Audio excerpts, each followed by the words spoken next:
Well, Griff and I, we've already seen the results of our MyHeritage DNA tests, and we learned some incredible family history we didn't know about, especially Griff. You are mega Norwegian. He's a Viking. Mega Norwegian. Your great-great-great-grandfather, George Kimball, he's one of the gentlemen who answered the desperate call for help of the men who were under siege at the Alamo.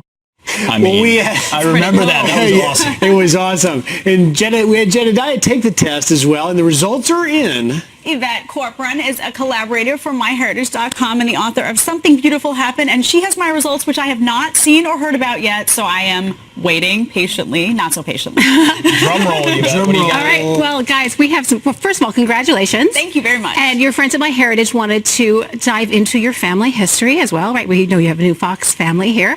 So let's get right to it. Okay, now, I know that you said you knew that you had deep Italian roots, correct? Yes. Okay, that is the truth. You are 69.4% European, which is 60.8% Italian. No surprise there. You also had a question of whether or not you had any Spanish roots, right? Your grandmother had a name that you thought was maybe translated from Spanish. You were correct, because you're also 8.6% Iberian, which is Spain and Portugal. Oh, nice. Now, you had wondered also if you have any Middle Eastern roots, right, or any Asian roots. Well, you are 19.1% West Asian, which includes Turkey, Iran, and Iraq. Oh, wow. Right? A little surprised by that one, maybe? That is super surprising. And 6.8% North African, which includes Tunisia, Libya, and Algeria. Cool. But we're not done. Because you're also, Jedediah, 4.7% Middle Eastern, which includes Egypt and Saudi Arabia. Wow, so it's quite a mix there. It is quite a mix, but if you look at a map... International. It's international, but it's really cool because people from southern Italy, like yourself, it's not uncommon to have this mix, because if you look at a map, you know, these DNA tests, the MyHeritage DNA test goes back up to 10 generations. So you can see the migration, right, from northern Africa into southern Italy. So it all kind of makes sense when you look at the map and see how far back it goes. Right. Wow. Now, your friends at MyHeritage also dove into your family history. We found some really cool stuff. Now, back in the late 1800s, early 1900s, there was a big wave of migration from people in southern Italy, where your family is from, to New Haven, Connecticut. New Haven was like a little Italy of Connecticut.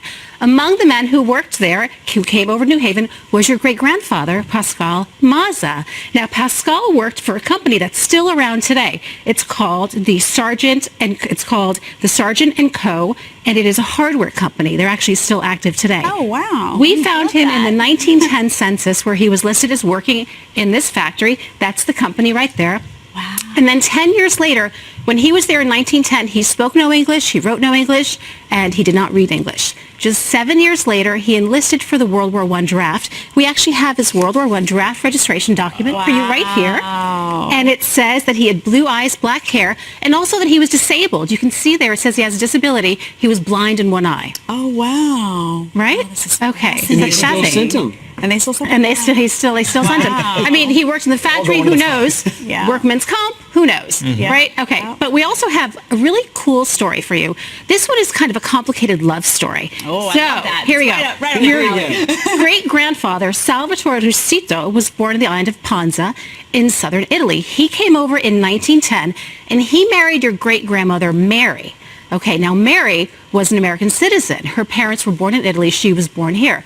We actually found in the 1920 census, if you look, it lists her as an alien, even though she was an American citizen. What happened was, in 1907, Congress passed the Expatriation Act, which said that if a woman, an American citizen, married a foreigner, she lost her right to be an American citizen. Wow. So your great-grandmother gave up her citizenship to marry your great-grandfather. That's love. Yeah. That's some love. But here's where it gets more complicated, because the love story didn't necessarily have a happy ending. 20 years later, in 1940, we find them again. They have separated. They did not divorce. She still is without her citizenship, but she's now living alone with 5 of their 8 children. Wow. As head of the household, 8 children, man. And back then, if a man married a foreigner, she became a citizen, but a woman lost her right to citizenship. Wow. Isn't that something? That's quite a story. Yeah. We also, though, have an example of the true American dream on your father's side of the family. Because in 1899, your great-grandfather Antonio came over from Italy, and he married your great-grandmother Isabella. Now, when they came over here, They, again, spoke no English, couldn't read English, write English. Okay, 1917, your great-grandfather registers for the draft.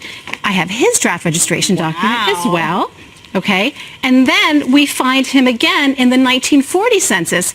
By then, not only is he fluent in English, but he is now a naturalized citizen, and he owns his home, which we actually have a photo of the house for you. This is your great-grandparents' house. Wow. It's at 1098 Belmont Avenue in Brooklyn. And at this point, they've also assimilated because your grandfather, Antonio, goes by Tony. And your grandfather, Ignatius, is now going by the name of Jack. Your great-grandfather was a barber, and your grandfather, Jack, worked in a printing company. Oh, wow. The true American dream come to life. I love that house. Yeah, it's pretty cool. So you have a little bit of really everything. cool. A complicated love story and the American dream. It sounds like me. It's very Exactly. Are you surprised? That. I am a little bit surprised by how mixed everything is. I love that, though. I mean, I always go around and people ask me, they say, what are you? And I say, I'm Italian, because that's what I was told my whole life. But I don't know, that sounds way cooler. I kind of want to just carry that card around and be like, I am, and give the percentages. That's the beauty of doing this MyHeritage test, is that you can go back, see where your family is from, and then trace those roots. That is really neat. That's unbelievable. You got to go to that house. Yeah, right? Knock on the door. Knock on the door and see if I can find some family members. Maybe they passed it down. There's a lot of Bilas everywhere, apparently. That's true. Yvette, thank you so much. It's fascinating to watch for all of us. Real quick, This is really awesome. If our viewers want to do it now, they can get some free shipping. There's a deal. Absolutely. So right now, there's a deal for Fox and Friends viewers. If you go onto myheritagedna.com, use the coupon code FOX, there's actually 25% off right now, and you will get free shipping, and you can discover your own family's story, too. Wow, it's so much fun. People at home do it. It's so Wonderful. much fun. Thanks, guys. Thank you Thank you so very much. much.